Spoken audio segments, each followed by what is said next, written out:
इस तरह से जो ईगल है, बाज बोलते हैं ना, बाज, वो भी उड़ता है, बहुत ऊपर उड़ता है वो। और जो कबूतर से पिजन, वो भी उड़ता है, सभी पक्षी उड़ते। तो उसी तरह आप देखे होंगे मुर्गा भी उड़ता है। मुर्गा कितना उड़ेगा? इतना उड़ेगा यहाँ से फिर, है ना। तो हर पक्षी की अपनी क्षमता के अनुसार उड़ान होती है। तो ऐसी ही प्रहलाद महाराज को भी एक बार बोला गया था कि आप भगवान का गुणगान करिए। हमें तो कुछ नहीं आता, 5 साल का बालक थे, तो उनको तो कुछ आता नहीं था। तो उन्होंने भी यही प्रार्थना बोले थे, जो सभी किसी भी वक्ता को करना चाहिए। मतलब कि पक्षी का उदाहरण उन्होंने भी दिए थे कि जैसे हर पक्षी अपनी अपनी क्षमता के हिसाब से अपनी हाइट पे उड़ते हैं। हर पक्षी की उड़ान की एक हाइट होती है ना। तो भगवान का गुणगान करना तो असीम गुणगान है। मतलब उनके गुणगान में शास्त्र, ये भक्ति सिद्धांत सरस्वती ठाकुर बोलते हैं कि इस दुनिया में इतने प्रिंटिंग प्रेस नहीं है, इतने कागज नहीं प्रिंट हो सकते जितने कि भगवान के गुणगान।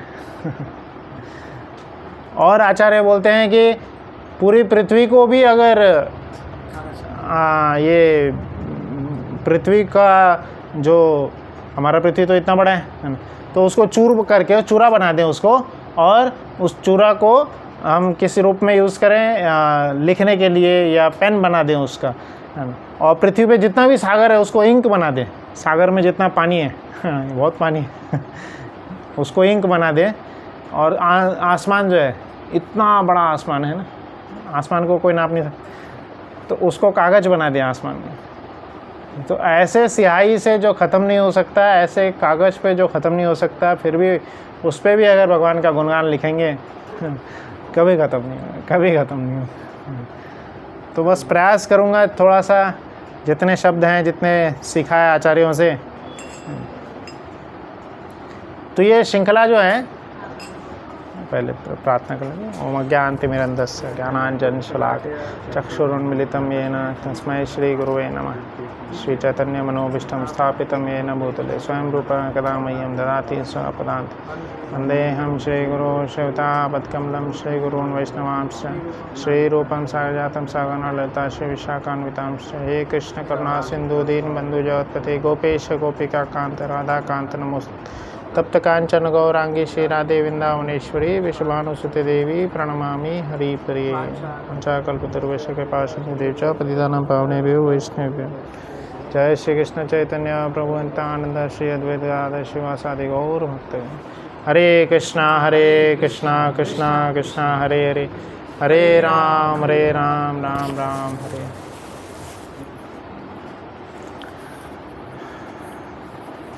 तो जब श्रीमद् भागवतम का सुखदेव गोस्वामी वर्णन कर रहे थे, सुखदेव गोस्वामी ने किनको भागवतम सुनाए? परीक्षित महाराज। जैसे जो भगवद गीता है, भगवद गीता का प्राकट्य अर्जुन के क्वेश्चंस की वजह से। अर्जुन इतने प्रिय भक्त है, तो अर्जुन कृष्ण के पास गए और कुछ प्रश्न किए, तो भगवद गीता का प्राकट्य हुआ। तो वैसे ही अर्जुन के पोते अगर देखेंगे, पोते अर्जुन के पुत्र थे कौन? अभिमन्यु। अभिमन्यु के अर्जुन के बेटे थे। हाँ, पुत्र, हाँ बेटे, हाँ अर्जुन के बेटे थे अभिमन्यु। अभिमन्यु के बेटे थे परीक्षित। तो इस एंगल से अगर देखेंगे तो परीक्षित महाराज जो है बहुत ही ज़्यादा कृष्ण के प्रिय थे, क्योंकि अर्जुन जब 13 साल का जो वनवास था वहाँ चले गए थे वन में, तब अभिमन्यु का जन्म हुआ था। तो 3 वर्ष के थे अभिमन्यु जब अर्जुन गए थे। तो 3 से लेकर के और 16 वर्ष दिखाया जाता है जब महाभारत युद्ध लड़ा जा रहा था। तो 13 साल जो है इधर का अर्जुन का जो वनवास पीरियड था, 13 साल अभिमन्यु को पूरा कृष्ण का संग मिला।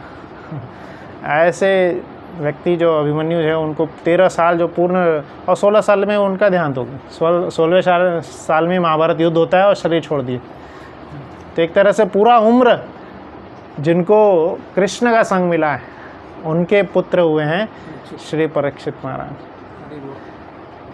और परीक्षित महाराज का नाम परीक्षित क्यों पड़ता है? क्योंकि जन्म के वक्त ही वो उस व्यक्ति की खोज कर रहे थे जो उनको बचाने के लिए गर्भ में प्रकट हुए थे। भगवान श्री कृष्ण जो है परीक्षित महाराज से इतना प्रेम करते थे कि उनकी माता अभिमन्यु की माता कौन थी? उत्तरा, उत्तरा। तो अर्जुन जब 13 साल का उनका जो वनवास पूरा हो रहा था, 13वां साल जो अज्ञातवास था, तो उस समय एक राजा के घर में रहे थे बृहन्नला के रूप में, और उनको ही उधर ही राजा की पुत्री को उनसे अर्जुन की बेटे अभिमन्यु का विवाह हुआ।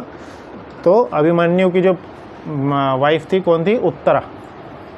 तो उत्तरा आई थी भागते हुए कृष्ण के पास, त्राही त्राही महायोगी, ऐसे महायोगेश्वर नाम से कृष्ण को संबोधित करते हुए। क्यों?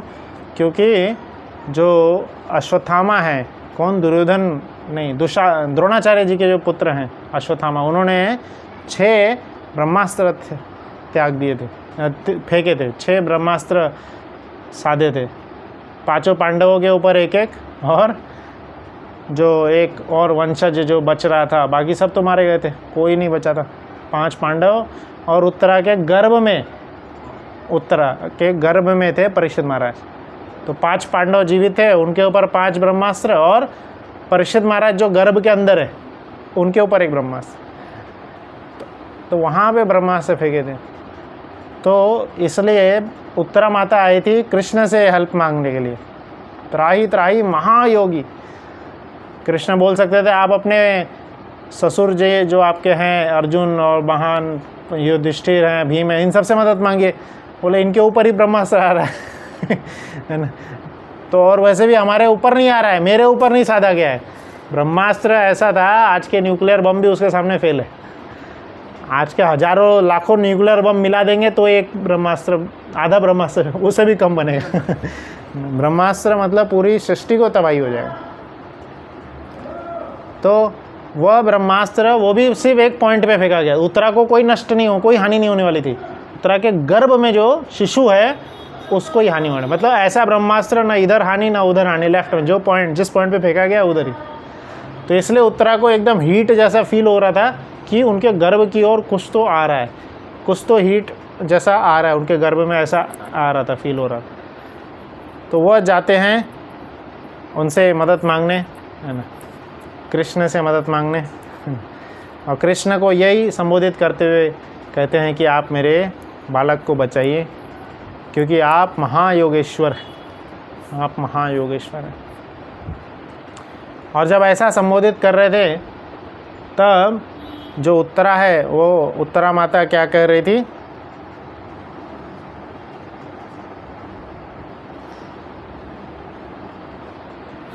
तो उत्तरा माता जो है उन्होंने कृष्ण को महायोगेश्वर कहे, क्योंकि हमें तो कोई प्रॉब्लम नहीं है, हमें रहता तो कुछ हो कर सकते हैं, गर्भ के अंदर प्रॉब्लम है। गर्भ के अंदर वो जो बालक है के ऊपर अटैक किया गया। तो कृष्ण इतने ज़्यादा मतलब हाइपर हो जाते हैं, क्या करूं कैसे बचाऊं, ऐसा हाल हो जाता है उनका। कृष्ण भूल जाते हैं कि वो सर्वेश्वर है, सर्व कारणम। कृष्ण के इच्छा मात्र से ब्रह्मास्त्र रुक जाता। कृष्ण, ब्रह्मा जी स्वयं जब प्रणाम करने आते हैं कृष्ण को, तो उनकी इच्छा मात्र से ब्रह्मास्त्र रुक जाएगा। अच्छा ठीक है, इच्छा छोड़िए, खड़े रह जाएंगे कृष्ण तो भी ब्रह्मास्त्र रुक जाएगा, कुछ नहीं करेगा। पर फिर भी कृष्ण क्या करते हैं, सुदर्शन चक्र और गदा दोनों लेके प्रवेश करते हैं माता उत्तरा के गर्भ में। माता उत्तरा के गर्भ में सुदर्शन चक्र और गदा दोनों लेके प्रवेश किए, और सबके सामने दिखे कि कृष्ण बाहर भी हैं और अंदर भी प्रवेश किए। बाहर भी रथ पे खड़े थे और अंदर भी माता के गर्भ में, उत्तरा माता के गर्भ में प्रवेश किए हैं। कैसे? सुदर्शन चक्र और गदा दोनों लेके प्रवेश किए। तो आचार्यगण ये टिप्पणी देते हैं कि वो ऐसा क्यों किए थे कि उनको डाउट था कि अगर सुदर्शन चक्र फेल हो गया तो गदा से काम करूँगा, नहीं तो मैं खुद खड़ा हो जाऊँगा। पर परीक्षित महाराज को कुछ नहीं होने दूँगा। और वो भी परीक्षित महाराज के सामने खड़े नहीं हुए, क्या कर रहे थे, परीक्षित महाराज का परिक्रमा करने लग गए थे, चारों तरफ से उनके घूम रहे थे। मैं इधर रहा तो उधर से आ गया तो जबकि कृष्ण रहेंगे तो कहीं से कुछ नहीं होगा। बट कृष्ण अपने भक्त को बचाने के लिए इतना ज़्यादा उतावले थे परीक्षित महाराज को बचाने के लिए। ऐसे परीक्षित महाराज जो कि गर्भ में देखेगी कोई आकर के मेरी परिक्रमा कर रहा है ना। भक्त भगवान की परिक्रमा करते हैं, यहाँ भगवान भक्त की परिक्रमा कर रहे हैं गर्भ में ही। इतने ज़्यादा उत्तम कोटि के भक्त थे। तो ऐसे उत्तम कोटि के भक्त जो हैं, तब जब वह भगवान को उनसे सेपरेशन फील होने लगा, तब एक छोटी सी लीला करते हैं वो, और उनको वापस बुलाने की लीला करते हैं कि उनको नाग सर्पना, भूख प्यास लगती है, नाग काट लेता है वगैरह, वो सब जो लीला होती है, को श्राप मिलता है कि 7 दिन के अंदर आप शरीर त्यागेंगे। तो हालांकि परीक्षित महाराज सक्षम थे इस श्राप को कैंसिल कर सकते थे, बट उन्होंने स्वीकार किए। भगवान की जैसी लीला है हमें भी वैसे ही स्वीकार करना चाहिए। जो भी हमारे ऊपर ट्रबल आते हैं उसके ऊपर प्रतिक्रिया देते हुए कि ऐसा क्यों हो रहा है, क्या हो रहा है, क्यों, कब, है ना, मेरे लिए ही क्यों, मैं ही मिला था क्या, ये सब सोचने के बजाय भगवान की जैसी इच्छा है, जैसा वो करवाना चाह रहे, मंजूर है। इतने बड़े भक्त भी प्रतिक्रिया नहीं किए, कोई उल्टा रिएक्शन नहीं दिए, उन्होंने बस स्वीकार किए, ठीक है 7 दिन तो 7 दिन सही। और 7 दिन में वो क्या करते हैं, सुखदेव गोस्वामी से उनका भगवान की कृपा से मिलन होता है, और वह पूछते हैं कि म्रियमान लोगों को क्या करना चाहिए, म्रियमान व्यक्ति को, जो अभी मरने वाले हैं, उसको क्या करना चाहिए। और यही प्रश्न हम सब का भी होना चाहिए, हम भी मरने ही वाले हमारे पास तो पता भी नहीं 7 दिन भी है कि नहीं, है ना। तो ऐसे म्रियमान जो हम हैं, भगवान की कृपा से हमें सिखा दिया गया कि हमें क्या करना चाहिए।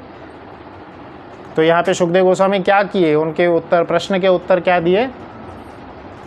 कई सारे दूसरे ऋषिगण बोल रहे थे आप यज्ञ करिए, तपस्या करिए, तीर्थ यात्रा करिए, तो 7 दिन में ये सब कुछ भी पॉसिबल नहीं है। अंत कृष्ण स्वयं भगवद्गीता में इसका आंसर देते हैं, अंतकाले च, अंतकाल में क्या करना चाहिए, कृष्ण स्वयं आंसर देते हैं, अंतकाले च मामेव स्मरण मुक्त्वा कलेवरम याति प्रयाति समद्भावम यत्र अस्त्र न संशयः। तो इसमें बोलते हैं अंतकाले च माम एव लगा दिए ऐसा नहीं कि माम और भी कोई साथ साथ में नहीं। कृष्ण क्या बोले, अंतकाले च माम एव। एव मतलब क्या होता है, सिर्फ और सिर्फ मुझे और किसी को नहीं। अंतकाल में जो सिर्फ और सिर्फ कृष्ण को स्मरण करेंगे वो कृष्ण के पास आएंगे। और पूरे जीवन भर हमें यही प्रयास करना चाहिए कि हम इसकी तैयारी करें।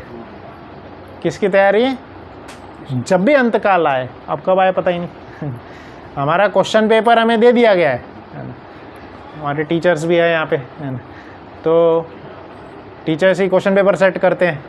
तो हमारे जीवन का क्वेश्चन पेपर क्या है, जीवन पूरा एक एग्ज़ाम है। जीवन का क्वेश्चन पेपर क्या है, अंत काल में आप किसका स्मरण करेंगे, यही क्वेश्चन पेपर है। जिसका स्मरण करेंगे अगला शरीर वही मिलेगा। हमने इतना धन दौलत बुद्धि इकट्ठा की, बुद्धिमान भी हो जाते हैं धीरे धीरे, PhD और क्या क्या ज्ञान नहीं हो जाता है।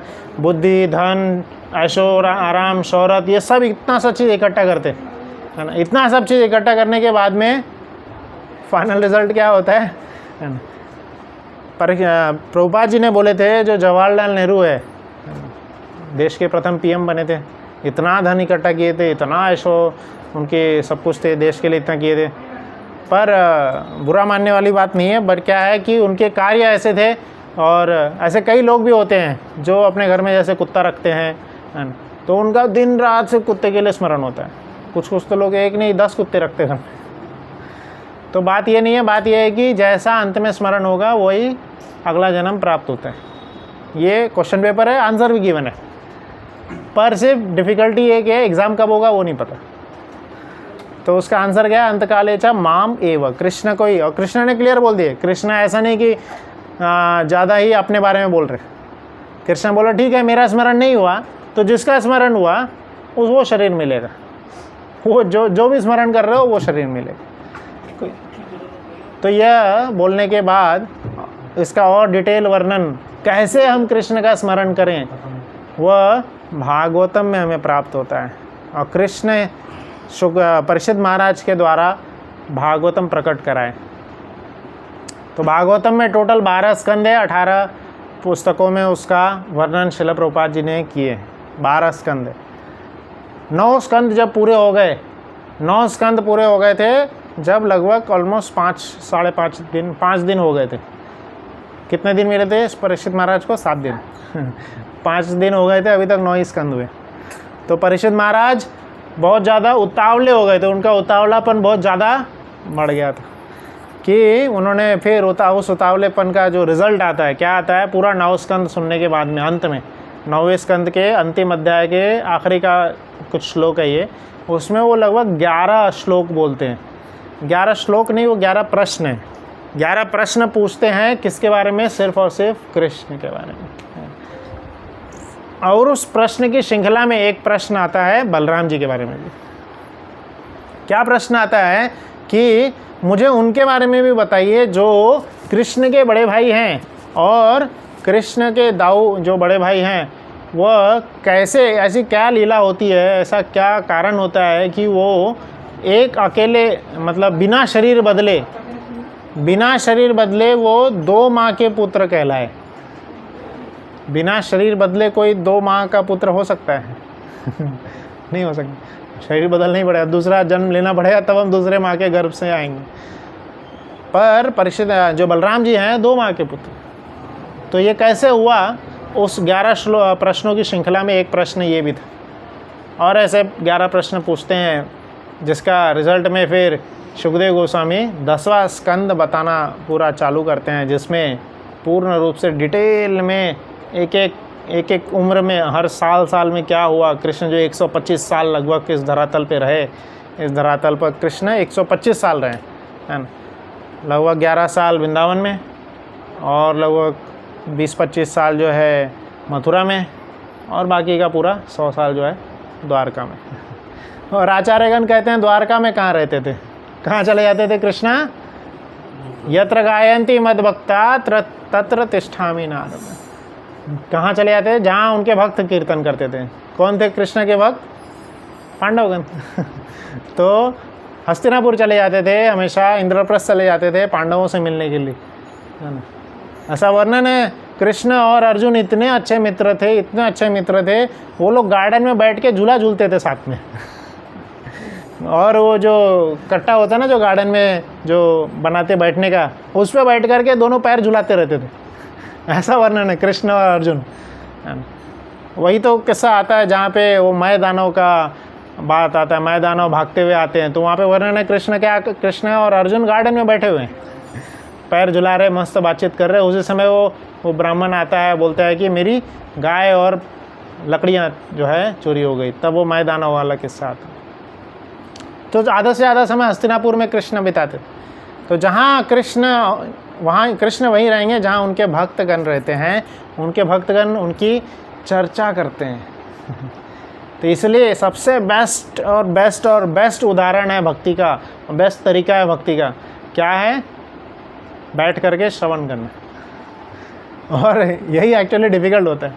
अपना सारा समय, इतना बिजी टाइम हम कहीं पे भी गुजार सकते थे, सब छोड़ छाड़ के बैठ करके सिर्फ एक जगह पे चुपचाप से कुछ नहीं करना।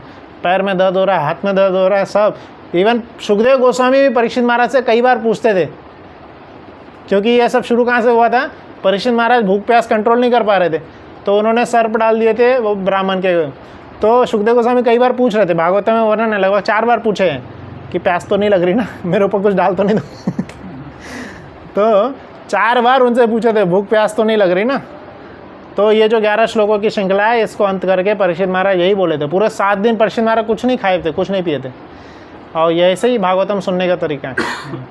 तो उन्होंने यही बताए थे, मुझे कुछ भूख प्यास नहीं लग रही है। अब बाकी की सारे इसके पहले सभी राजाओं का, सभी जितने भी अवतार हुए उन सब का वर्णन कर रहे थे। बोले वो सब हटाओ अभी, और सिर्फ कृष्ण की और सारे राजाओं का शॉर्ट में वर्णन किए थे, सारे लीलाओं का, जितने भी भगवान के अवतार हुए हैं सब शॉर्ट में वर्णन। बोले कृष्ण का मुझे एकदम डिटेल में वर्णन चाहिए, डिटेल में कृष्ण क्या क्या किए, मथुरा में कैसे खेले, कैसे लीला किए, कहाँ गए थे खेलने, किस जगह पे गए थे, यह सब बताइए। और एंड में बोल दिया कि जो मैं पूछना भूल गया, जो मुझे नहीं आता मुझे पूछना, जो भी और एक्स्ट्रा भी हुआ था, सबको सब बताइए। तो बहुत डिटेल में परीक्षित महाराज जो है भगवान की लीला सुनना चाहते थे, और उनके माध्यम से भागवतम में यह वर्णन हुआ है और हमें भी सुनने को मिल रहा है। तो बलराम जी से रिलेटेड क्या प्रश्न था, आप दोहराएंगे, क्या प्रश्न था? दो माताओं। हाँ, तो ये क्यूरियोसिटी हमें भी होनी चाहिए। परीक्षित महाराज की क्यूरियोसिटी को देख करके ही सुखदेव गोस्वामी और एक्साइटेड हो जाते थे, तो इसलिए हमें भी उतनी क्यूरियोसिटी होनी चाहिए कि क्या बोल रहे हैं सामने। ऐसा नहीं कि हाँ जो बोल रहे हैं चलो चलते जाएगा। ये भी परीक्षित महाराज का ये भी चेक करते थे सुखदेव गोस्वामी। एक बार सुखदेव गोस्वामी बोल रहे थे कि पौगंड अवस्था में कृष्ण थे, उन्होंने ये लीला की, अगला श्लोक सीधा बोल दिया, उसके बाद कृष्ण कुमार अवस्था में चले गए, कुमार अवस्था में ये लीला की। उसी समय परीक्षित महाराज रोकते हुए बोलते हैं रुको रुको रुको रुको, पौगंड अवस्था होती है 5 साल के पहले वाली, कुमार अवस्था होती है 5 साल के 5 या 6 साल के बाद वाली, तो बीच का समय कहाँ गया? बीच में क्या हुआ था? तो इस बात से सुखदेव गोस्वामी बहुत ज़्यादा एक्साइटेड हो गए। ऐसा वर्णन है 15-20 मिनट तक सुखदेव गोस्वामी ट्रांस में चले गए थे, दिव्य एकदम खुश हो गए थे, ये प्रश्न से ही खुश हो गए थे। क्यों? क्योंकि सुनने वाला सामने इतना एक्साइटेड है, ऐसा नहीं कि खोया हुआ है वो अपने घर में क्या है, घर में नल छोड़ करके आया कि नहीं, बाहर चप्पल है कि नहीं, इधर उधर की कुछ ना तो कुछ फालतू चीज़ें सोच रहा है ना। सामने वाला श्रोता इतना ज़्यादा एक्साइटेड है और इतना ध्यान से सुन रहा है कि एक भी चीज़ मैं मिस कर रहा हूँ तो पॉइंट आउट कर रहा है ना। तो ऐसे श्रोता होने चाहिए। और उसके द्वारा वो क्या लीला बताए थे, कौन सी लीला हुई थी उस समय? ब्रह्म विमोहन लीला। 1 साल के लिए कहाँ गायब हो गए थे कृष्ण? कृष्ण तो गायब नहीं हुए थे, बाकी सभी साथीगण कृष्ण के थे वो गायब हो गए थे, वो ब्रह्म विमोहन लीला हुई थी। उसका एक फिर अलग अध्याय चालू होता है, ब्रह्म विमोहन लीला। तो इतना डिटेल में परीक्षित महाराज की कृपा से हमें भी जानने को मिला है कृष्ण क्या क्या कर रहे थे, किस किस उम्र में, पूरा डिटेल है। 11 साल के बाद में इतना डिटेल नहीं है एक हर उम्र का, बट 11 साल के पहले वृंदावन की लीलाओं का, वृंदावन प्रभुपाद जी ने इसको लिखते हुए लगभग 4 पुस्तकों में 10वां स्कंद लिखे हैं, 4 पुस्तकों में। उसमें से लगभग 2 पुस्तक जो है वो सिर्फ वृंदावन लीला के ऊपर है, और बाकी का जो है 3rd और 4th बुक जो है वो आगे की लीलाओं का वर्णन आता है, मथुरा और द्वारका। तो बहुत गहराई से हमें वृंदावन की लीलाओं का अध्ययन करना चाहिए। तो इसलिए ये सुखदेव गोस्वामी इसी प्रश्न का उत्तर देते हुए बताए थे बलराम जी का प्राकट्य कैसे होता है। कौन है बलराम जी? कृष्ण ही जब अपना ही और लीला एक्सपेंशन करते हैं तो शास्त्र में वर्णन है कृष्ण के राइट साइड से स्वयं जो है राधा रानी प्रकट होती है, और लेफ्ट साइड से जो है बलराम जी प्रकट होते हैं। तो जो शक्ति है भगवान की वो सब कृष्ण के राइट साइड, राधा रानी प्रकट होगी, राधा रानी से सारी शक्तियाँ प्रकट होती रहती हैं, दुर्गा माता बाकी सब जो है। और फिर इधर लेफ्ट साइड से बलराम जी प्रकट हुए, और बलराम जी सारा क्रिएशन का दिखते हैं। मतलब बलराम जी से फिर प्रकट होंगे पहला जो चतुर्व्यूह एक्सपेंशन है, चतुर्व्यूह प्रकट होते हैं। बलराम जी कौन कहलाते हैं? आदि संकर्षण है। तो जब भागवतम में वही वर्णन आता है कि अब राम जी के जब प्रकट हो गए थे उसके बाद में अब भगवान अब जितने भी अवतार, अब कोई अवतार नहीं प्रकट होंगे। ये ते चांश कला पुंसम कृष्णस्तु भगवान स्वयं, अब स्वयं भगवान प्रकट होंगे। वह स्वयं भगवान जिनकी सेवा स्वयं आदि संकर्षण भी कर रहे हैं, आदि संकर्षण जिनकी सेवा कर रहे हैं वह स्वयं प्रकट होंगे। तो कृष्ण के लेफ्ट हैंड से वही कृष्ण प्रकट होते हैं, कृष्ण के लेफ्ट हैंड से बलराम जी आए, वही कृष्ण। गोलोक वृंदावन धाम में जो कृष्ण रहते हैं वही कृष्ण प्रकट। तो उनके लेफ्ट हैंड से जो बलराम आए, उनके बलराम से पहला चतुर्व्यूह एक्सपेंशन होता है। चतुर्व्यूह कौन है? वसुदेव, अनिरुद्ध, संकर्षण और प्रद्युम्न। फिर उसमें संकर्षण बोलते हैं या अनिरुद्ध बोलते हैं, तो उसमें से फिर दूसरा सेकंड चतुर्व्यूह फिर से प्रकट होते हैं। तो ये सब कई बार हमारे जो है दिमाग से ऊपर से जाएगा, पर ऐसा ही है। फिर दूसरे चतुर्व्यूह से महाविष्णु प्रकट होते हैं। महाविष्णु जिनके आप फोटो में देखे होंगे, वो लेटे हुए हैं, उनके रोमकूप से सारे ब्रह्मांड निकल रहे हैं, है ना, वो महाविष्णु है, महाविष्णु है ना। तो वह निवास करते हैं कारणोदकशायी सागर में, तो उनका नाम भी है कारणोदकशायी विष्णु। फिर जो ब्रह्मांड निकलते हैं, हर एक ब्रह्मांड में कोई भी चीज़ भगवान के प्रेजेंस के बिना टिकती नहीं है, तो हर ब्रह्मांड में भगवान प्रवेश करते हैं। तो हर एक ब्रह्मांड में जो विष्णु रहते हैं वो कौन है? गर्भोदकशायी विष्णु। पूरे ब्रह्मांड को वो अपने पसीने जो हैं स्वेट से भर देते हैं और उसमें ही शयन करते हैं अनंत शेष के ऊपर, अनंत शेष के ऊपर गर्भोदकशायी विष्णु के रूप में। तो हम जो विष्णु का स्वरूप देखते हैं, जैसे टीवी वगैरह में फोटो में देखिए कि अनंत शेष के ऊपर शयन कर रहे हैं, वो गर्भोदकशायी विष्णु है। कितना विशाल है हमारा शास्त्र, सब कुछ डिटेल वर्णन है। विष्णु का भी पूरा नाम, भगवान का नाम पूरा दिया हुआ है। उनकी लक्ष्मी माता सेवा कर रही है। फिर उनके नाभि कमल से ब्रह्मा जी प्रकट होते हैं और फिर ब्रह्मा जी सारे जीव जंतुओं का, सारे सृष्टि का, सारे ब्रह्मांड का सेकेंडरी क्रिएशन करते हैं, प्राइमरी नहीं। प्राइमरी जो ब्लूप्रिंट है वो कृष्णा ने दे दिए, सेकेंडरी क्रिएशन करते हैं और वही क्रिएशन में जो है हर एक जीवात्मा के हृदय में परमात्मा के रूप में भगवान स्वयं प्रकट होते हैं। वह कौन है? क्षीरोदकशायी विष्णु। तो ये सब हम देखेंगे, सारा जो क्रिएशन का जो पार्ट है ये सब कहाँ से शुरू हो रहा है? बलराम जी से। बलराम जी वो सब देख रहे हैं। तो बलराम जी हर रूप में भगवान की सेवा करते हैं, हर रूप में। भगवान की सेवा जो है किन रूप में की जा सकती है? जब कोई बेसिकली शास्त्र में वर्णन है 5 तरीके से, 5 रूप में भगवान की सेवा कर सकते हैं। और भी कई सारे रूप हैं पर मुख्य 5 बताए गए। तो कौन से 5 रूप बताए गए हैं? शांत रस में शांत, दास्य, साख्य, फिर आता है वात्सल्य और माधुर्य।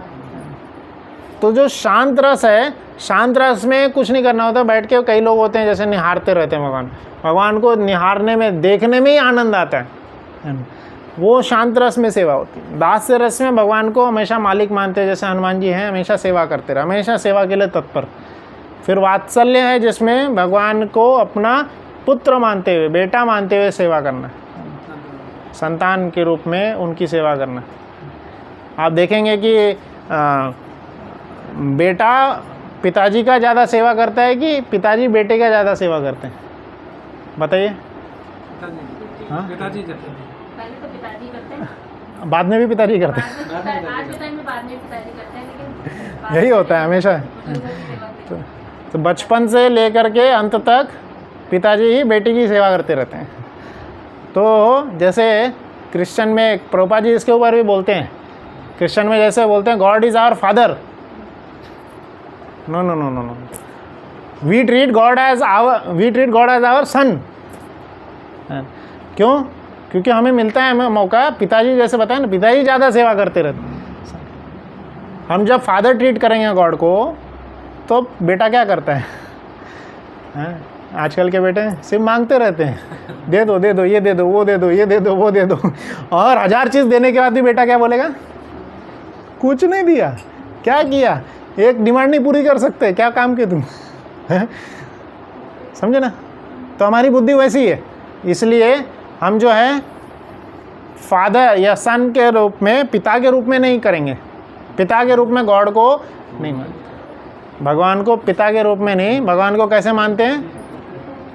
हाँ, पुत्र के रूप में। हमारे पुत्र के रूप में आप आइए, है ना, हमारे संतान के रूप में आप आइए, ताकि क्या है, हम हमेशा आपकी सेवा करते रहेंगे, स्टार्टिंग से एंड तक हम आपकी सेवा करेंगे।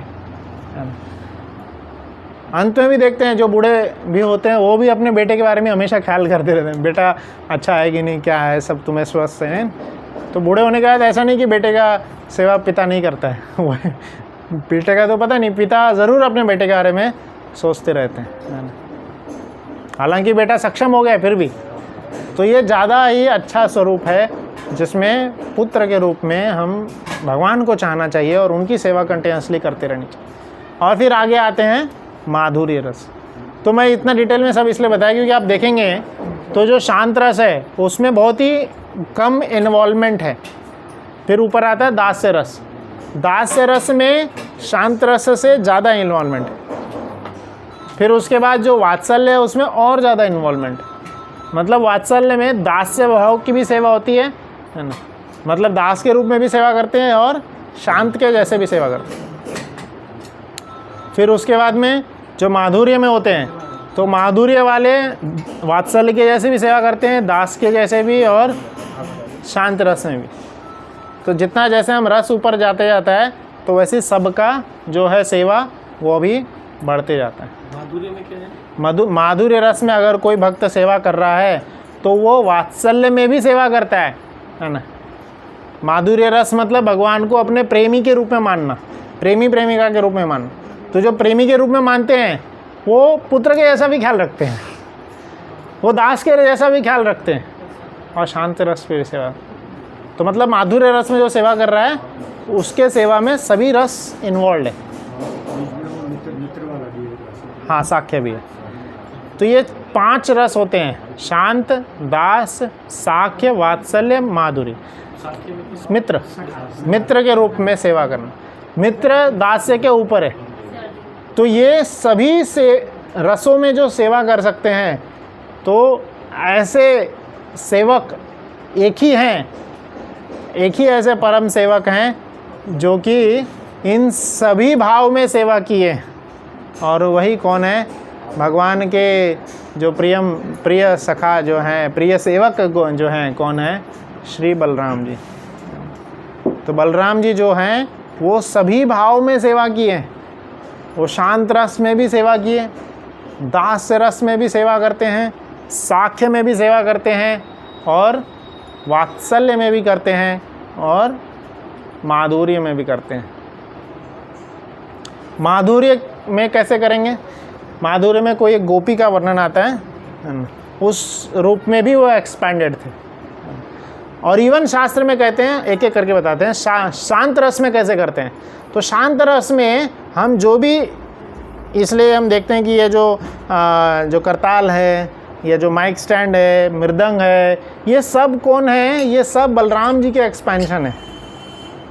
भगवान जी जहाँ भी प्रकट होते हैं, बलराम जी भगवान की सेवा करने के लिए इतना ज़्यादा आतुर हैं, इतना ज़्यादा आतुर हैं, भगवान की सेवा के लिए बलराम जी हर रूप में एक्सपैंड हो जाते हैं। भगवान जहाँ प्रकट होंगे तो धाम चाहिए, तो धाम के रूप में भी बलराम जी प्रकट हो जाते हैं। बलराम जी अपने आप को एक्सपैंड करते हैं धाम के रूप। बलराम जी अपने आप को एक्सपैंड करते हैं जो भी शांत रस में सेवा कर रहे हैं उन सब के रूप में। तो हर प्रकार से बलराम जी सेवा में हमेशा तत्पर होते हैं। तो यह लीला भी बाकी पुराणों में भी आती है। जैसे लक्ष्मण जी जब राम के रूप में भगवान आए थे, तब उस समय लक्ष्मण जी जो उन्होंने सहे थे, तो वो जाकर के बताते हैं भगवान जी को और एक विनती रखते हैं कि अब मुझे आपके बड़े भाई के रूप में आना है, छोटे भाई के रूप में नहीं आना है। क्यों? क्योंकि आप बड़े थे तो सब कुछ आपको सहना पड़ता था और मुझे आपसे बोल देते थे।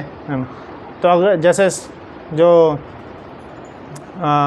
कौशल कई माता ने वनवास दे दिए थे राम जी को, है ना, तो बड़े थे वो, तो चुपचाप आदर मानते हुए उन्होंने वनवास स्वीकार कर लिए थे। और वहीं लक्ष्मण जी वही बोल रहे थे, मैं अगर रहता तो तुम्हें कैंसिल कर देता ऑर्डर जाने नहीं देता, है ना। तो ऐसे बहुत सारे बताए जहाँ पे भगवान जी को बड़े होने के कारण वो अब कौन से धर्म को निभाए, वो संकट में फंस जाते थे। और ऐसा लक्ष्मण जी को लगा कि उन्होंने गलत डिसीजन लिए, पर राम कभी गलत डिसीजन नहीं लिए। भगवान राम कभी भी कोई भी डिसीजन जो भी लिए हैं, कभी भी कोई भी डिसीजन गलत नहीं है, क्योंकि वो पूर्ण है। भगवान पूर्ण है। जैसे लोग बोलते हैं जगन्नाथ जी की अपूर्ण मूर्ति है, पर अपूर्णता में भी पूर्णता है, वही भगवान की रूप है। पूर्ण नहीं किया जो कि अपूर्ण ना हो, नहीं समझे? बहुत कॉम्प्लेक्स है। तो इसलिए अचिंत भेदाभेद तत्व होता है। तो भगवान जैसे सुप्रीम है, तो पूर्ण उनको क्यों बोला जाता है? क्योंकि उनसे सुप्रीम भी कोई है जो उनके ऊपर ऑर्डर चलाते हैं। कौन है? यशोदा माता है, उनको बांध देती है। उनके पिताजी नंद बाबा उनको बोलते हैं जाओ मेरी चप्पल लेके आओ। तो वो बहुत सुंदर वर्णन है, एक बहुत सुंदर लीला आती है कैसे कृष्ण भगवान एकदम बहुत मुश्किल से जो है वो कृष्ण जो कि आगे कुछ साल में, वैसे उस समय कृष्ण छोटे थे, तो आगे साल में इतना बड़ा गोवर्धन पर्वत उठा देंगे, और वही थोड़े समय पहले पूतना को मार दिए थे, कि त्रिनावत को मार दिए थे, कई सारे राक्षसों को मार दिए थे, बट पिताजी का चप्पल जो है उठा ही नहीं पा रहे थे, बहुत मुश्किल से उठाते हैं। और ऐसा सब दिखा है भागवत में, कैसे तो सिर पे रख के उठा के कैसे तो लेके आते और जब वो चावल में मांगने आती है तो कृष्ण के जहाँ उनके ऊपर इतना बड़ा पर्वत रह गया था, उनके मुट्ठी में सिर्फ एक चावल आया, सारा लेकर के आए, रास्ते तक पहुँचते एक चावल था सिर्फ। तो कृष्ण की लीलाएं क्या है, बहुत ही अद्भुत है। और कृष्ण की यही नटखटता को देखते हुए यशोदा माता जो है बलराम जी को नियोजित की थी कि आप इनकी रक्षा हमेशा करना, हमेशा इनके साथ रहना। तो ऐसे बलराम जी हैं जो कि हमेशा भगवान की सेवा में लगे रहते थे, स्टार्टिंग से एंड तक हमेशा सेवा की है, हमेशा सेवा की है। तो वो उनका प्राकट्य भगवान के एक्सपेंशन के रूप में होता है, और फिर वो हमेशा 5 रसों में सेवा करते हैं, हमेशा एक्टिव रहते हैं। जो भी भगवान के एक्सपेंशन दिख रहे हैं वो सब बलराम जी। तो अब हम वर्णन करते हैं भगवान जी बलराम जी का प्राकट्य कैसे हुआ, जो वो प्रश्न था परीक्षित महाराज का, वो उसका आंसर जो है, क्योंकि समय कम है। तो अब क्या कैसे उनका एक ही शरीर में 2 माँ के पुत्र कैसे हुए।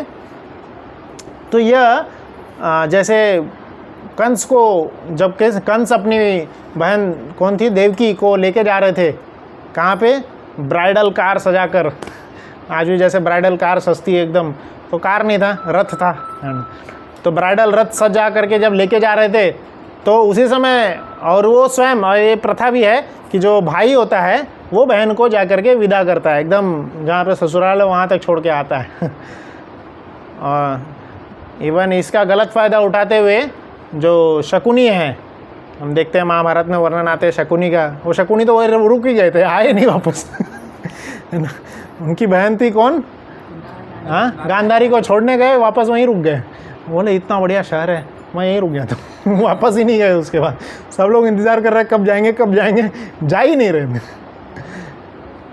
तो आइडियली तो वापस आ जाना चाहिए, छोड़ के वापस आ जाना चाहिए। और यही रोल निभा रहे थे कंस जो है, अपनी बहन देवकी को सजा के लेके जा रहे थे। और वहीं पे क्या होता है, आकाशवाणी होती है। तो देवतागण भी भगवान को प्रकट कराने के लिए बहुत ज़्यादा उतावले रहते हैं, इसलिए बीच में ही आकाशवाणी करके बोल दिए कि जिसको तुम लेके जा रहे हो हे मूर्ख कंस, उसी का 8वां पुत्र तुम्हारे मृत्यु का कारण बनेगा। तो यहाँ पे हम देख सकते हैं जो असुर प्रवृत्ति के लोग होते हैं वो कैसे होते हैं। जैसे ही पता चला कि इससे मेरा कुछ फ़ायदा नहीं है, यही मेरे मृत्यु के कारण बनेंगे, है ना, जो ना रहेगी ये, ना इसका 8वां पुत्र आएगा, वहीं पे उसको मारने लगे। वहीं पे अभी एकदम प्यार से लेके जा रहे थे, एकदम प्यार से, सारा प्यार दर्शाते हुए, है ना, बहुत सारा चीज़ कंस ने दान किया था, सब कुछ सारा कराया था। और उसी समय जब पता चल गया कि ये मेरे मृत्यु का कारण है, उसी समय तलवार निकाल दिए, मारने लगे, एकदम 1 सेकंड में मार दिए। उस समय उनके पति जो हैं वसुदेव, वो उस समय रुक जाते हैं, उनको रोकते हैं और बोलते हैं कि वसुदेव जो हैं वो सत्यवादी थे, सत्य के लिए जाने जाते थे, वो इतने ज़्यादा सत्य बोलते थे वो। तो इवन जो कंस जैसा असुर है वो उनकी सत्यवादिता पे पिघल गया। इतना सारा रीज़न दिए वसुदेव ने, कोई नहीं पिघला वो, है ना। तो अंत में वसुदेव जो बोलते हैं कि मैं वसुदेव, पूरा वो अपना शपथ लेते हुए बोलते हैं, इतना सब उतना लिए, मैं इसका पुत्र वगैरह पूरा बोलते हुए अंत में बोलते कि मैं इसके जो भी पुत्र होंगे मैं सब आपको ला के दे दूँ, आपको इनसे तो कोई प्रॉब्लम नहीं है। क्या आकाशवाणी भी इनके पुत्रों से प्रॉब्लम है, वो भी 8वें पुत्र से, मैं बोलता हूँ आपको सारे पुत्र ला के दे दूँ। बोले ठीक है। तो जो असुर है वो भी इतना सत्य बोलते थे, उनके सत्य बोलने पे उनको विश्वास था, इन्होंने बोले मतलब करेंगे। ये कभी झूठ नहीं बोल सकते थे। तो इसी भरोसे पे जो है उनको रख देते हैं महल में, हाउस अरेस्ट के रूप में रखते हैं। और फिर जो भी पुत्र होते गए सब वसुदेव ला के देते जाते, 6 पुत्र पूरे, है ना। और शास्त्र में वर्णन है वो जो 6 पुत्र थे वो कौन, कंस के ही बेटे थे पिछले जन्म में। पिछले जन्म में कंस के ही बेटे थे सारे, तो वो अपने ही बेटों को मारे उन्होंने। तो शास्त्र में ऐसा वर्णन। और तत्पश्चात जो है, और शास्त्र में आचार्यगण इसका और टिप्पणी देते हुए बोलते हैं कि 6 जो रिपु है या असुर जो है वो 6 उस जो हमारा जो देवकी माता जो गर्भ है वो 6 असुर पहले प्रकट हुए। तो 6 असुर कौन है? देवकी माता का गर्भ जो है हमारा हृदय के रूप में उसकी तुलना की गई है। और जो 6 असुर है वह कौन है?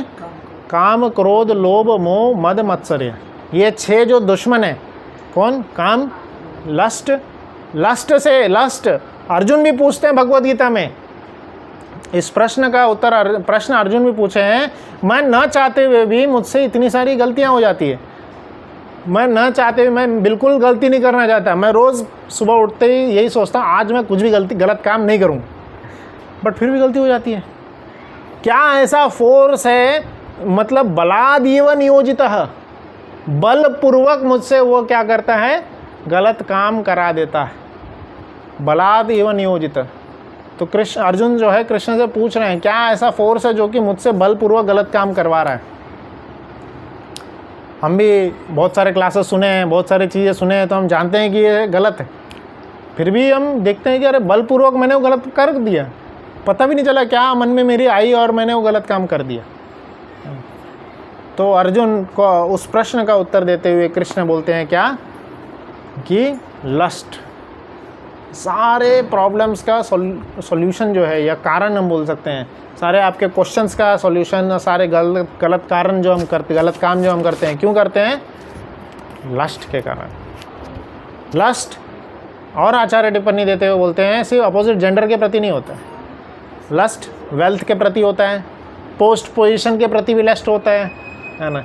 हमारे जो पोजीशंस हैं, पोजीशंस POSSESS पोजीशंस, मतलब जैसे हमारे, हाँ, जैसे हमारी कार हमारी है, बंगला हमारा है, गाड़ी हमारी है, हमारा जो भी हमारे पास पोजीशंस है उसको भी हमारा रखना, ये भी लस्ट है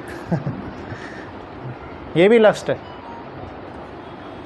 कई बार जैसे हम इवन कपड़ा जो पहने हैं, इतना ब्रांडेड कपड़ा पहने होते हैं, उसके ऊपर कुछ गिर जाता है ना, बहुत गुस्सा आ जाता है। क्यों गुस्सा आ जाता है? कपड़ा ही तो है, फिर से धो सकते हैं कपड़े को है ना, कपड़े को धो देंगे चला जाएगा वो खराब जो भी दाग लगा है, पर हमें गुस्सा आ जाता है। क्यों? क्योंकि कपड़ा को हमने अपना मान लिया है, ये मेरा है। तो इतना ज़्यादा अपनापन हो जाता है कि कुछ भी अगर डिस्टर्बेंस हो रहा है अपने को, कपड़े को या हमारे जो भी हमारे पोजेशंस है, हमें बहुत ज़्यादा क्या हो जाता है? गुस्सा। वही है लस्ट, लस्ट ही हो। लस्ट व्हेन सैटिस्फाइड, लस्ट जब पूर्ण हो जाए, its gets converted to greed. Lust जब पूरा हो जाता है, it gets converted to greed, और बढ़ता है, और चाहिए और चाहिए। और नहीं सेटिस्फाई हुआ तो गुस्सा आता है, एंगर। एंगर जो है कन्वर्ट होता है, एंगर हम नहीं उतार सकते। आप बॉस के प्रति, सीनियर के प्रति एंगर उतार सकते हैं तो एनवी आती है, एनवी है ना, ईर्ष्या है ना। जूनियर के प्रति हम गुस्सा नहीं उतार सकते। ऑफिस में आपके जूनियर भी हैं कई सारे, उसको कुछ करेंगे तो हो गया, फिर वो आजकल बहुत सारे लॉज हैं वो लगा करके हमें तो उसके प्रति क्या आएगा? एनवी का, और दूसरा हाँ एनवी, प्राइड आएगा, प्राइड है ना, प्राइड आ जाता है ना, कि भले उसके प्रति हम कुछ नहीं कर सकते, फिर उसको हम क्या करते हैं? नीचे दिखाने का प्रयास करते हैं कि हाँ तेरे पास है ही क्या जो तू अपना दिखा रहा है, मेरे पास देखिए है, ये है, ये है ना। तो और ऊपर वाले से हम जलते हैं, अरे उसके पास इतना सारा है, हमारे पास नहीं है ना? तो ये सारे जो 6 चीज़ हैं एक ही चीज़ों से उत्पन्न होते हैं, लस्ट से। काम, क्रोध, लोभ, मोह, मद, मत्सर्य, और अंत में क्या है? Illusion. Lust, anger, greed, pride, envy, illusion. ये सारा जो है ये 6 पुत्र के रूप में प्रकट हुए देवकी माता के संतान के रूप में, देवकी माता के गर्भ में। और ये सारे नष्ट कौन करते हैं? ओम अज्ञानति मिरंदस्य ज्ञानांजन चक्षालय चलाक्षय। तो ज्ञान के अंजन से, ज्ञान के चक्षु से गुरु आकर के इन सभी 6 को दूर करते हैं। तो इसलिए 6 होने के बाद में 7वें गर्भ के रूप में आदि गुरु जो हैं आदि गुरु जो बलराम जी हैं, बलराम जी प्रकट होते हैं। है ना। बलराम जी प्रकट होते हैं इन सभी को स्वच्छ करने के लिए, नष्ट करने के लिए, हटाने के लिए। ये 6 पूरे जो रिपु है, जो दुश्मन है, ये इनको सिर्फ और सिर्फ गुरु हटा सकते हैं। गुरु हमारे इल्यूजन को दूर करते हैं, गुरु हमारे लस्ट को दूर करते हैं, ग्रीड को दूर करते हैं। तो इस प्रकार से कई सारे हमारे पास एग्जाम्पल हैं, जो बड़े से बड़े भी जो गलत काम करने वाले लोग रहे हैं, गुरु के शरण में आकर के उन्होंने अपना जीवन सुधारे हैं और सही मार्ग पे आए हैं। तो गुरु वह भूमिका निभाते हैं, और बलराम जी जो हैं आदि गुरु हैं। बलराम जी प्रकट होते हैं, और प्रकट होने से पहले भगवान का बहुत सुंदर वर्णन आता है। आप जो प्रभुपाद जी ने इसके ऊपर अलग बुक भी लिखे हैं, श्री कृष्ण जो सुप्रीम पर्सनालिटी ऑफ गॉडहेड, वो भी आप बुक पढ़ सकते हैं। तो उसमें बहुत सुंदर वर्णन दिए हैं कि कृष्ण जो हैं माया देवी को आज्ञा देते हैं, माया देवी को बुलाते हैं और बोलते हैं कि 7वें गर्भ के रूप में मेरे जो अंग हैं, मेरे जो परम सेवक हैं बलराम जी, वह प्रकट होंगे देवकी माता के गर्भ में। देवकी माता के गर्भ में स्वयं बलराम जी प्रकट होंगे। पर आपका सेवा मैं अभी आपको बता रहा हूँ तो माया देवी को कृष्ण सेवा दे रहे हैं। क्या सेवा दे रहे हैं? कि आप उनको वहाँ से निकालिए, संकर्षण करिए, खींचिए, और खींच करके किसके गर्भ में डालिए? रोहिणी माता के गर्भ में डालिए, जो कहाँ है, पूरा एड्रेस भी दिए, ऐसा नहीं ढूंढना पड़े तो नंद बाबा के आंगन में रोहिणी माता है, उनके गर्भ में आप उधर डालिए, उनको प्रस्तुत। और ये करने की शक्ति मैं तुम्हें दे रहा हूँ। कृष्ण के परम सखा को खींचना, ये शक्ति भी माया देवी के पास नहीं है। तो कृष्ण जब माया देवी को सेवा दे रहे हैं तो शक्ति भी दे रहे हैं, शक्ति भी दिए, बोले कि मेरी शक्ति से तुम ये कर पाओगी। और फिर इसी, और तुम्हें भी प्रकट होना है, फिर तुम्हें भी प्रकट होना है। तुम्हें कहाँ प्रकट होना है? मेरी बहन के रूप में। जब 8वें संतान के रूप में मैं प्रकट होऊंगा, ऐसा कृष्ण बोल रहे थे कि जब कृष्ण प्रकट होंगे देवकी माता के गर्भ में, तब माया देवी को आज्ञा दिए थे आप प्रकट होना यशोदा माता के आंगन में। वहाँ पे गर्भ में नहीं बोले, आंगन में बोले थे तो आंगन में प्रकट होना। तो वहाँ पे आचार्यगण भी बहुत सारी टिप्पणी देते हैं कि कृष्ण वहाँ भी प्रकट हुए थे, यहाँ भी प्रकट हुए थे। तो उसकी टिप्पणी अलग है, हम बलराम जी के प्राकट्य के ऊपर चर्चा कर रहे हैं। तो यहाँ पे माया देवी को क्या सेवा मिला था? बलराम जी कहाँ प्रकट होंगे? देवकी माता के गर्भ में। तो ऐसा वर्णन है, लगभग 3 से 4 महीना देवकी माता के गर्भ में भी रहे, तो इसलिए देवकी माता भी उनकी माता कहलाई। और फिर वहाँ से उनको संकर्षित करके मतलब उनके गर्भ से खींच करके माया देवी ने रोहिणी माता के गर्भ में स्थापित किए, तो रोहिणी भी उनकी माता कहलाई। तो प्रश्न जो था, एक ही शरीर में 2 माता के पुत्र कैसे हुए? तो ऐसे हुए। तो देवी माया देवी ने उनको गर्भ से संकर्ष खींच करके दूसरे के गर्भ में डाल दिए थे। ऐसा आज हो सकता है तो आज के दिन में तो ये सब पॉसिबल नहीं है ना।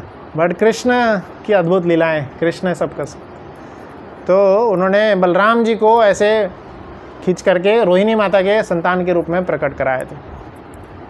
तो रोहिणी माता के संतान के रूप में बलराम जी प्रकट हुए थे। और जब गर्गाचार्य जब आए थे इनका नामांकन करने के लिए, तो गर्गाचार्य जो मुनि थे, उन्होंने तो गर्ग मुनि ने अपना आँख बंद करके सब देख लिए थे कौन है, सब पहचान लिए थे। तो उनका नाम वो क्या लिखते हैं? राम नाम देते हैं। बहुत सुंदर वर्णन है, एक एक श्लोक बहुत सुंदर पढ़ने योग्य। एक एक श्लोक के ऊपर कई दिन कथा हो सकती है, बहुत सुंदर वर्णन आता है। तो सब शॉर्ट में ही बता रहे। तो गर्गाचार्य जी ने उनका नाम दिए थे, कई सारे नाम दिए थे, उसमें 6 नाम दिए गए वहाँ पे, उतना तो अभी याद नहीं है। तो पहला नाम दिए थे राम, क्योंकि ये बहुत ही प्यारे दिखेंगे, नॉर्मल स्वर्ण रंग के रहेंगे, बहुत ही प्यारे, इतने प्यारे दिखेंगे। तो राम का अर्थ क्या होता है? जो सबके मन को रम ले, जो सबके मन को खुश कर दे, वह है राम। और बहुत बलशाली भी रहेंगे ये, तो ये बलराम भी कहलाएंगे। तो एक नाम है राम, दूसरा नाम है बलराम, और तीसरा नाम देते हैं, इनका नाम संकर्षण भी होगा, क्योंकि वो, हालांकि गर्गाचार्य जी ने ये बताया कि ये सबको अपनी ओर खींच लेंगे, इसलिए नाम मीनिंग दिया संकर्षण। पर असली मीनिंग क्या था? क्योंकि इनका जन्म जो है कैसे हुआ, इधर के गर्भ से इधर संकर्षित कर दिया, खींच लिया गया, इसलिए संकर्षण नाम पड़ा। तो ऐसे बलराम जी प्रकट होते हैं, है ना। और हमेशा बचपन से ही एक वात्सल्य भाव के रूप में कृष्ण की सेवा करते रहे हैं। फिर जब बड़े हुए हैं तब प्रलंबासुर नामक एक असुर, वैसे तो सारे असुर को कृष्ण ने ही मारे, 2 असुर थे जिनको बलराम जी ने मारे। उन दोनों 3 असुर थे, 3 असुर थे, उनको बलराम जी ने मारे हैं। बाकी तो बलराम जी कुछ नहीं किए बस मतलब बहुत सारी चीज़ें की, बट असुर को मारने वाली जो लीला है, मारने वाले में से किसी को मारे नहीं है बलराम जी, है ना। वो तो गुरु है, गुरु नहीं मारते हैं, गुरु सिर्फ शिक्षा देते हैं, गुरु हमारे अज्ञानता को काटते हैं। तो पहले 3 असुर जो है जिनको मारे, पहला है प्रलंबासुर। और वो भी 3 असुर को क्यों मारे, हर एक 3 असुर के पीछे कारण है। तो जो प्रलंबासुर है उनको क्यों मारे थे, क्योंकि वो इनके पुत्र थे, जो धरती माता की शायद पुत्र, हाँ वो भौमासुर नहीं, धरती माता की पुत्र के रूप में आते हैं या उनका आता है। तो प्रलंबासुर का एक स्टोरी है। तो प्रलंबासुर को मारे थे। प्रलंबासुर वो किस रूप में आया था, एक सिंपल ग्वालबाल के रूप में आया था। ग्वालबाल के रूप में आकर के, जैसे कृष्ण बलराम जी क्या करते थे, टीम बना लेते थे खेलने के लिए। तो कृष्ण के टीम में लोग रहते थे, कुछ ग्वालबाल रहते थे, और बलराम जी के टीम में रहते थे। तो उस दिन उन्होंने क्या गेम खेल रहे थे, जिस दिन वो असुर जो है ग्वालबाल के रूप में आया था और सभी में मिक्स हो गया, तो क्या टीम में खेल रहे थे, कुछ ऐसा पकड़म पकड़ाई या कुछ गेम खेले। और उसमें हारने वाले को क्या सज़ा दी जाएगी, वो जीतने वाले को अपने कंधे पे बैठाएगा और 1 राउंड पूरा लगा के आएगा। तो प्रलंबासुर जो है सारी शर्तें सुन लिए और फिर टीम डिवाइड हुई। तो वो जो है कृष्ण के टीम में आ गए, कृष्ण के टीम में आए। क्यों नहीं, उन्होंने ये देखे थे कि भाई इसके पहले जो भी कंस ने असुर भेजे, कृष्ण ने उसका चटनी बना दिया। सारे असुर सिर्फ गए, इतना न्यूज़ आया, वापस कोई नहीं आया। तो कृष्ण से थोड़ा पंगा लेना मुश्किल है। बलराम जी को पहले मारता हूँ मैं, फिर कृष्ण को। बलराम बचा लेते होंगे, इसलिए कृष्ण जो है बच जाते होंगे। पहले बलराम को मारता हूँ, फिर कृष्ण को मारूंगा, ऐसा प्रलंबासुर ने सोचा। और वो कृष्ण की टीम में आया है ना। तो कृष्ण के साथ खेलूँगा, और फिर ऐसा होता है कि कृष्ण की टीम हार जाती है हर बार की तरह। कृष्ण तो अपने सेवक को अपना हमेशा वो सेवा करना चाहते थे, हमेशा सेवा की है, और हारते भी जानबूझ के हारते थे, क्योंकि अपने भक्तों को सिर पे रखना चाहते थे। तो कृष्ण की टीम सारी हार जाती है। तो कृष्ण की टीम में प्रलंबासुर थे, वो चूज़ करते हैं दाऊ भैया को। दाऊ भैया को वो उठाते हैं अपने सिर पे, बलराम जी को सिर पे उठाते हैं, ऐसे कंधे पे बैठाते हैं और लेके जाते हैं। तो लेके 1 राउंड ही यहीं पे मार के आना था। वो लेके गए, जाते ही जा रहे। और फिर बलराम जी बोल रहे, अरे उधर ही जाना था, वापस चलना है, वापस चलो, है ना। बलराम जी अभी भी मतलब ये नहीं दिखा रहे हैं कि हाँ वो जानते हैं, है ना। तो पर फिर भी वो आगे बढ़ते गए। और फिर प्रलंबासुर खुद ही क्या करता है, वो अपना असुर वाला रूप धारण कर लेता है। तो असुर वाला जो रूप धारण कर लिया, सब लोग चिल्लाने लगे, बलराम दाऊ भैया। वो बोला कोई बात नहीं, उसमें क्या है, अच्छा है। बहुत समय के बाद कुछ करने को मिला है। तो उसमें क्या किए बलराम जी, क्या किए, सिंपल एक पंच मारे सिर पे। इधर बैठे ही थे, कंधे पे बैठे ही थे, सिर था ही इतना बड़ा, मटका फोड़ दिए। तो वो गिर गया और वहीं पे वो प्राण त्याग दिया, एक मुट्ठी में ही प्राण त्याग। और दूसरे असुर आते हैं धेनुकासुर। धेनुकासुर जो है इनके वंशज में आते हैं, जो प्रहलाद महाराज है, प्रहलाद महाराज के वंशज में आते हैं। आगे प्रहलाद महाराज के बेटे हुए, उनके बेटे बलि हुए, उनके बेटे ऐसे करके 6वें या 7वें में प्रहलाद महाराज को कृष्ण ने क्या वचन दिए थे कि तुम्हारे एक भी संतान को नहीं मारूंगा मैं। तो कृष्ण ने क्या वचन दिए थे, तुम्हारे एक भी संतान को मैं नहीं मारूंगा। इसलिए बलि महाराज भी जब सबके ऊपर अटैक कर लिए थे, इवन देवताओं को भी उन्होंने हरा दिए थे, तो बलि महाराज को मारे नहीं, बलि महाराज को भिक्षाम दे। वामन के रूप में आकर के बलि महाराज से भिक्षा में सब ले लिया और उनको शरणागत कर लिया। और उन्हीं के पुत्र के रूप में सभी तो भक्त नहीं बनेंगे, तो ये जो धेनुकासुर आया था ये दैत्य था और उन्हीं के वंशज का था। तो ये उनके वंशज के थे। तो सभी ग्वाल बाल वन आकर के कृष्ण को क्या बोलते हैं कि ये धेनुकासुर जो है एक वन में रहता है, वो वन का नाम था ताल वन। ताल वन में धेनुकासुर रहते थे और बहुत सुंदर सुंदर वहाँ पे ताल वृक्ष थे। आप गए गांव में जाएंगे तो ताल का बहुत सुंदर वृक्ष होता है ना, इतने बड़े सुंदर ताल कुआं एक आता है उसका, ऐसे ऊपर लटकते रहता है, गोल बहुत हाइटेड रहता है वो पेड़ से और बहुत सुंदर, उसका फल भी बहुत मीठा होता है। आज भी वन है वो ताल वन, बहुत मीठा उसका फल होता है। पर वो धेनुकासुर और उसकी जो टीम थी पूरी वहाँ रहते थे, किसी को वहाँ का फल कुछ खाने नहीं देते थे वो किसी को नहीं खाने देते, खुद ही खाते थे। और सारे उनके जो सारी फैमिली थी है ना, वाइफ बच्चे ताऊ चाचा सारे जो, और वो गधे के रूप में थे, गधे के रूप में वो असुर रहता था, गधा के रूप में, और उनके सारे गधे की फैमिली थी पूरी और कृष्ण भी यही चाहते थे है ना, और बोल दिए थे कि इसको मधुमंगल को बोले थे, सारे ग्वाल बाल ने आकर के बोले कि हमें वो फल खाना है बट वहाँ पे वो असुर है तो मार दो। तो कृष्ण बोले अच्छा वो तो गधे के रूप में है। और फिर कृष्ण को याद भी आया कि वो इनके वंशज में है, तो बोले मैं नहीं मारूंगा उनको बलराम जी मारेंगे। और मज़े के लिए मधुमंगल को बोल दिए थे जैसे ही बलराम जी मारेंगे ना उनको, जा कर के पूरे गांव में फैला देना कि बलराम जी ने गधे को मार दिया गधे को मार दिया बलराम मारा भी तो किसको मारा, गधे को मारा। तो ये सब लीला होती है सुंदर। कैसे गधा जो है आप देखेंगे, किसी को अगर गुस्सा उतारना है गधा पीछे के पैर से मारता है, तो उसमें क्या है, गधा आया इनको मारने लगा और बलराम जी पीछे का पैर पकड़ लेते हैं, गोल गोल घुमा के फेंक देते हैं और ऐसा वर्णन आता है जितने बाद में उनके साथीगण आते हैं सारे को गोल गोल घुमा के फेंक दिए। और उसके कारण क्या हुआ, जो वृक्ष था कई समय से उस वृक्ष के जो फल है किसी ने नहीं खाए थे, है ना, कोई नहीं खाता था उधर का फल, तो उधर के फल जो उधर पके हुए थे। और जब गधे इतने बड़े बड़े राक्षस जो थे, बड़े शरीर वाले गधे थे, तो इनको कृष्ण ने बाकी सब साथियों को मारे, जो धेनुकासुर था उसको नहीं मारे थे, उसके जो बाकी साथीगण आ रहे थे उसको मारे थे। धेनुकासुर को इन्होंने बलराम जी ने मारे और सबको गोल गोल घुमा के फेंकते जा रहे थे।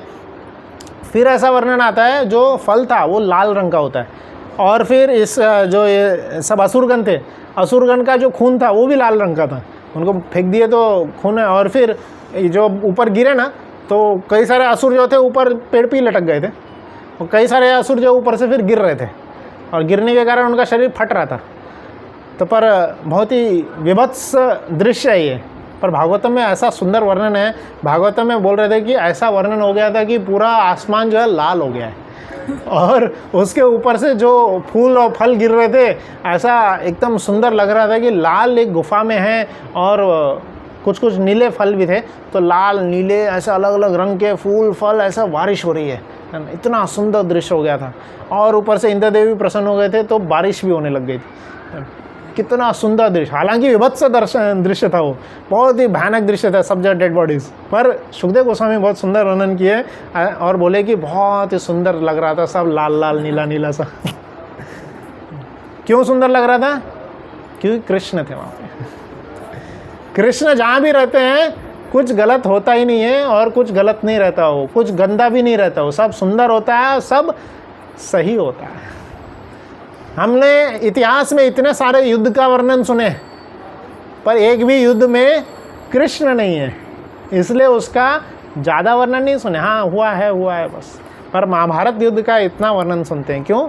महाभारत युद्ध में कृष्ण है, जहाँ कृष्ण उपस्थित है सब सही होता है, वो धर्म की रक्षा के लिए होता है, और वो हमें बार बार भक्त होने के नाते बार बार सुनना चाहिए। तो बलराम जी दूसरा जो है धेनुकासुर को मारे, और तीसरा जो है एक असुर है वो जो ये जय विजय हैं, जय विजय, और जय विजय किन रूप में आते हैं? पहले आते थे हिरण्याक्ष और हिरण्यकशिपु के रूप में, फिर दूसरे आए थे रावण और कुंभकर्ण के रूप में, और इधर कैसे आए थे? शिशुपाल और दंतवक्र के रूप में। तो शिशुपाल और दंतवक्र के रूप में आए थे। तो कुछ शास्त्र में वर्णन है कि दंतवक्र को भी जो है बलराम ने मारे थे, कुछ शास्त्र में वर्णन है कि कृष्ण ने मारे थे, पर दंतवक्र को भी बलराम ने मारा। क्यों? क्योंकि उसमें शिशुपाल को मारने के बाद में, शिशुपाल जो था, शिशुपाल से पहले एक्चुअली, शिशुपाल से पहले, शिशुपाल उसके आसपास में कृष्ण ने क्या वचन ले लिए थे, जैसे महाभारत में भी युद्ध में वर्णन आता है, कृष्ण ने क्या वचन लिए थे, मैं अब कोई भी अस्त्र शस्त्र नहीं, युद्ध किए, शस्त्र नहीं उठाऊंगा महाभारत में ही वचन ले लिए थे, मैं अब कोई शस्त्र नहीं उठाऊंगा। तो उसके बाद ही दंतवक्र वाला सीन आता है, दंतवक्र को मारते हैं। तो जब बोल दिए थे कोई शस्त्र नहीं उठाऊंगा, तो दंतवक्र को कैसे मारे थे? बलराम जी ने मारे थे। तो ऐसा है, बलराम जी जो है कई फेजेस में, कई समय में हमेशा जो है भगवान की सेवा किए हैं, और बहुत सारे वर्णन आते हैं। जैसे बलराम जी का एक और आता है वर्णन, गुरु के रूप में जो भूमिका निभाए थे। तो गुरु के रूप में वो ऐसे गुरु थे जो कि यानी मतलब किसी प्रकार का डिस्क्रिमिनेशन नहीं करते थे। आप यह जान के आश्चर्य होंगे कि बलराम जी जब आदि गुरु हैं तो उनके फेवरेट स्टूडेंट कौन है पता है? दुर्योधन है। दुर्योधन जो कृष्ण के एंटी है, मतलब कृष्ण के जो सखा हैं, अर्जुन के अपोजिट पार्टी है, वो बलराम जी जो हैं कि दुर्योधन जो है बेस्ट स्टूडेंट है। तो ये भी जो है दुर्योधन की कूटनीति थी, ये कूटनीति, पॉलिटिक्स थी। कैसे कि वो जो है बलराम जी की सेना को हथियाना चाहते थे, बलराम जी की सेना को हथियाना चाहते थे। तो कैसे हथियाएंगे? कृष्ण से तो पाला पड़ना बहुत मुश्किल है, कृष्ण को कुछ नहीं, क्योंकि दुर्योधन यह मानते थे कृष्ण बहुत मायावी है, कृष्ण से हम नहीं जीत पाएंगे। पर बलराम जी बहुत अच्छे हैं, बहुत सीधे साधे से हैं, बहुत सीधे साधे से हैं। और तो बलराम जी को उन्होंने क्या किए थे, अपनी कूटनीति से और बहुत मीठे मीठे वचन बोल करके बलराम जी को अपने फेवर में कर लिए थे। और बलराम जी किसी बड़े को फेवर में करना कूटनीति में, राजनीति में सिखाया जाता है ना। और ये कंस के रिगार्डिंग भी आता है वर्णन, कंस ने कैसे इतना बड़ा साम्राज्य खड़ा किया था।